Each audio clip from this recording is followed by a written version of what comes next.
हरिओम. अष्टावक्र गीता. योगदास श्री जय गणेश जोशी यांचे प्रवचन.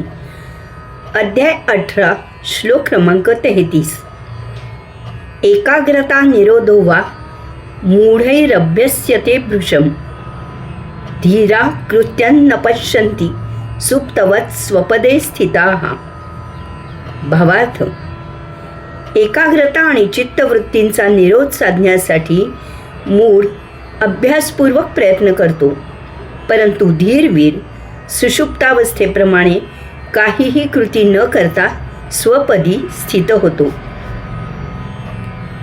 ध्यान समाधी साधणाऱ्यांसाठी हा एक फार अत्युच्च शिखरी घेऊन जाणारा श्लोक आहे.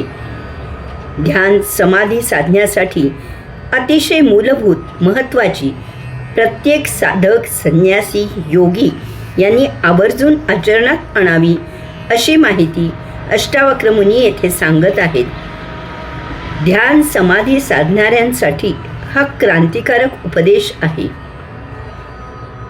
ध्यान समाधी साधण्यासाठी चित्तवृत्तींचा निरोध करून एकाग्रता साधण्यासाठी एकांतात जाऊन जप तप करण्यासाठी अनेक प्रकारे अनेक साधना आणि उपासना सुचविल्या जातात.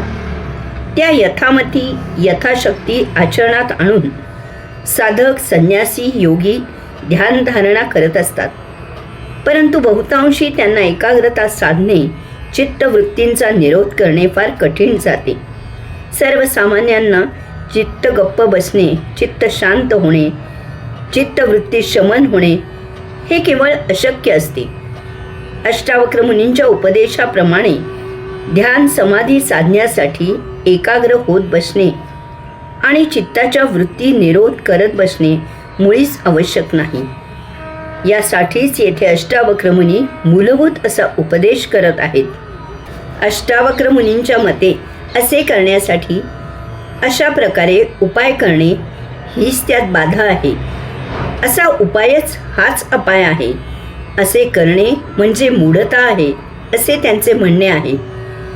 एकांतासाठी साधना उपासना करणे म्हणजेच कृती करणे आहे आणि कृती करणारा एकांतात कसा जाणार? ती कृती करणे हा चित्तक्षोभ तसाच राहणार आणि अशा वेळी चित्तवृत्ती निरोध कशा होणार?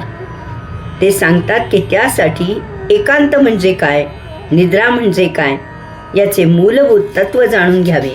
आपल्याला सुषुप्ती म्हणजे गाढ निद्रा, स्वप्न न पडता लागलेली झोप कशी लागते ते समजून घ्यावे. जेव्हा आपल्याला आलंबनाचा प्रत्यय येईनासा होतो, जेव्हा आपली ज्ञानेंद्रिये इतकी क्षीण होतात की ती ज्ञान ग्रहण करू शकत नाहीत, जेव्हा आपल्या ज्ञानेंद्रियांची धारणा समोर असूनही ज्ञान घेणे थांबते, जेव्हा आजूबाजूला जगाचे व्यवहार सुरू असूनही आपले ज्ञानग्रहण संपुष्टात येते, त्यावेळी आपल्याला निद्रा येते. निद्रा ही आपली वृत्ती आहे. अनेक जण रात्री पुस्तक वाचत असताना झोपी जातात, कारण मेंदू इतका थकतो की तो ज्ञानेंद्रियांनी होत असलेले ज्ञान ग्रहण करू शकत नाही. त्यावेळी पुस्तकातील मजकूर वाचणे बंद होते आणि आता काहीही कर्म होत नसल्यामुळे चित्तवृत्तीनुसार माणूस निद्रिस्त होतो. हेच दूरदर्शन पाहताना, नाटक, सिनेमा पाहताना, गाणे ऐकताना, भाषण ऐकताना होत असते. अष्टावक्र मुनी सांगतात की ध्यान समाधीसाठी, एकाग्रतेसाठी, चित्त निरोधासाठी कसलीही साधना उपासना करण्याची गरज नाही. त्यासाठी एकच फार सोपी गोष्ट करावी. आपल्या नैसर्गिक मूलभूत स्वभावानुसार स्वपदी विराजित व्हावे. आपला नैसर्गिक मूलभूत स्वभाव काय आहे? आपले स्वपद काय आहे? आपला नैसर्गिक मूलभूत स्वभाव आहे स्थित, स्थिर असणे, काये वाचे मने मौन असणे, साक्षी असणे. आपले स्वपद आहे आपल्याच अंतःकरणात. आपण स्वतःशी, आपल्यापाशीच स्थित स्थिर व्हावे. याचा अर्थ आपण इतरे जनात न थांबता स्वतःजवळ असावे. देहबोली थांबावी. मौन हीच आपली मूलभूत भाषा आहे, तिचा अवलंब करावा. मनात कसलेही विचार करू नयेत, कारण मन हा आपण निर्माण केलेला अवयव नाही.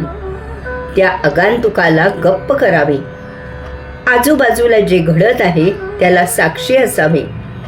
ही आपली पूर्णपणे नैसर्गिक मूलभूत स्थिती आहे. येथे आपण कोणतीही क्रिया करत नाही. आपण आपल्याच मूळ स्थितीत जात आहोत. या स्थितीचे निरीक्षण करत असता आपण ध्यान समाधी प्राप्त करतो. हरिओम.